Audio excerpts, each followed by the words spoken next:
Go AI on the go. We're here at batch 3, the third meeting of the AI Distilling Co. And would you mind telling us who you are? Sure, I'm Chris Seidt. I'm the Chief Information Officer for Louisville Metro Government. And you were actually the featured speaker for the first AI Distilling Company meeting. Yeah, it was a great first meeting. We had that over at the Whiskey Thief and really enjoyed getting to share kind of my vision and the mayor's vision for what Louisville can do with AI moving forward, and really excited to be working on implementing that plan now. Can you give us some detail about what that involves? Yeah, so obviously we're a government, so we have to make sure that we're doing things the right way and that we're accountable to the constituents of Louisville, and that we're doing the things that they would want us to be focused on as a government. So we've really spent a lot of time doing our homework around policy, getting good policies in place so that our employees understand what's expected of them when they're using AI technologies, and really thinking about how we can leverage that technology to solve problems that the city government has today. So we spent a lot of time meeting with city departments and trying to understand what it is that was causing us pain as a city in terms of the services that we deliver, or what our constituents expect us to deliver to them, and where we could get better. And we think that AI can be a great complementary tool to that. And what are some of the benefits that you've been seeing so far?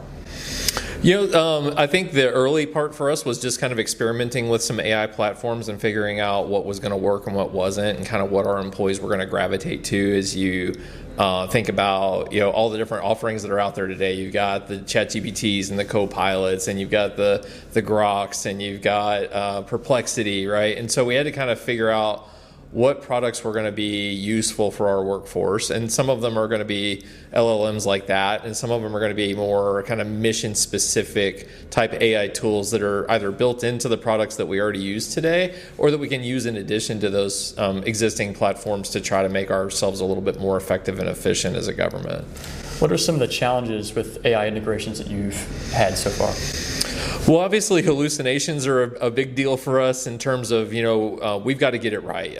We as a government can't have the wrong answer put out there, right? So we really have to focus on, what is it that we can do to help ensure and minimize that we don't have hallucinations in the results that we put out there.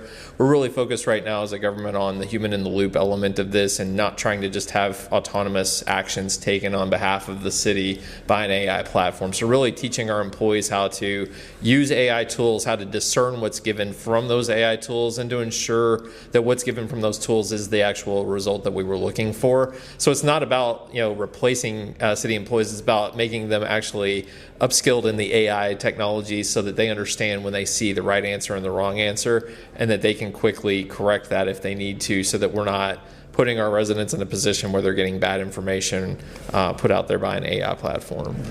So you go in with certain goals in mind, but have there been any surprises with the AI integration? Like, I didn't expect it to be used this way, but now it's being used this way and now it's working. Yeah, so we have probably a couple of hundred employees at this point that have access to the AI tools that we've deployed already. We still haven't gone full scale with it across the workforce. I think that the most interesting part for me is just the uptick in adoption. We've really seen that grow. I was just sharing last week that when we started handing out ChatGPT licenses in the spring, we were seeing 400, 500, 600 kind of prompts put into an AI platform over that time period, and we had a smaller user base at that point. And just this last week, I was pulling the report for September, and we saw about 20,000 prompts going into our AI platform. So we're seeing a huge uptick without having to do a whole lot of promotion of the platform with the workforce that has that already. So the mayor had really pushed. He said, I want to see our workforce using AI tools every day. And I thought the hardest part of that was going to be like just getting people to be aware of them and to use it every day. But after we've actually given people the licenses, we're seeing them to jump into it and using it very, very frequently. Are there any specific AI uses for you personally in your own role that you've been enjoying recently?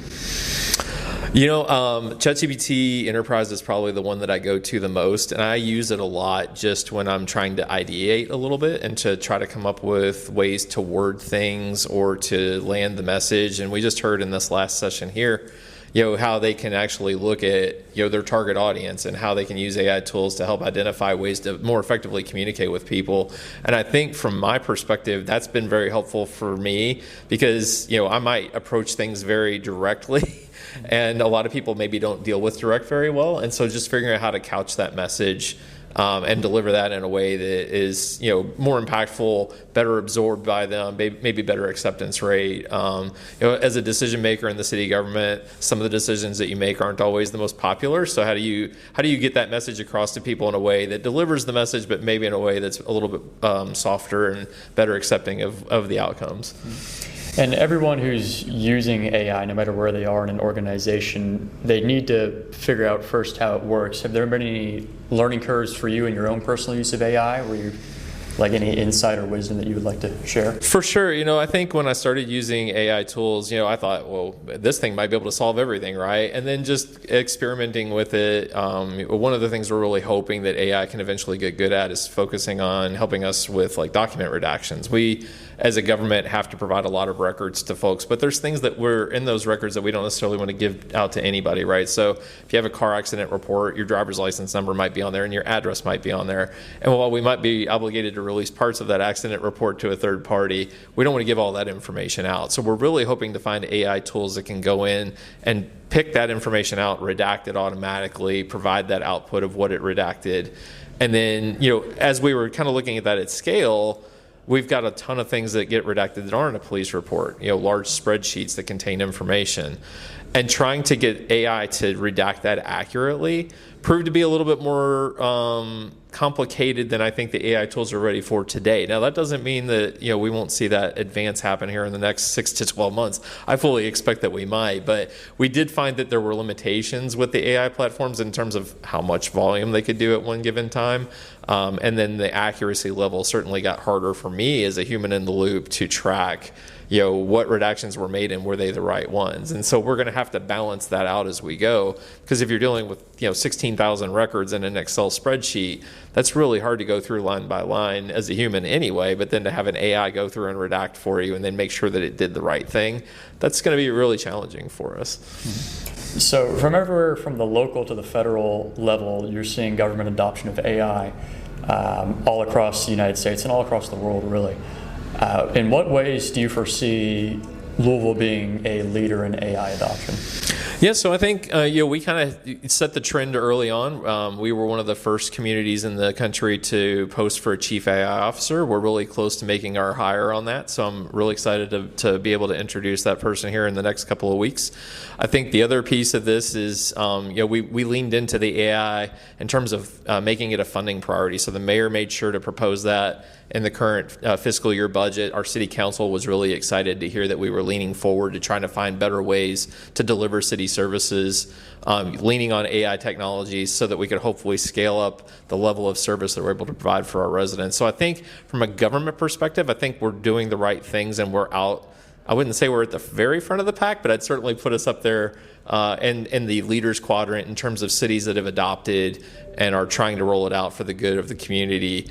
I'll be heading to the GovAI Coalition Summit next week. We'll be talking there about best practices across government. So this is a gathering of all the larger cities and counties and smaller communities as well, where we can just share best practices and learn from one another. We can figure out what's working in other communities, and hopefully I can bring some of that back and we can start to roll some of that out here as well. Okay. I'll leave you with one more question. What innovative uses for AI would you like to see in government as AI continues to progress? Like any wish list? Oh yeah, for sure. So for us, we focused on a few priority areas. Certainly we want to try to use AI to solve for public safety, right? We want to enhance the safety of the community in ways that we think are possible today. But I also heard last week from residents, when we had an opportunity to meet with some members of the public about our AI plans, they really want us to figure out the transportation piece. And I think that's an opportunity for us because there are 1,020 traffic signals in Louisville Metro today. And the thing that we hear a lot one of the bigger complaints that I think our elected officials get as city council members and the mayor's office and our public works department is, why does it take so long to get from one end of town to the other, right? And I think if we can figure out how to use AI, one, to analyze our traffic patterns, but two, to maybe make real-time decisions around what we should be doing around traffic light timing, to adapt to those times of days, and when maybe there's an accident on the expressway and we need to adapt on the fly when people are trying to get around that. I think that's the real opportunity. It's not going to get there overnight. There's a lot of, I think, infrastructure investment that we have to make as a city government to really see that happen, but I'm really excited to kind of explore that over the next couple of years. Okay, Chris, thanks for coming on Go AI, and hope you have more success with AI in your government role. Thanks, I appreciate the invite.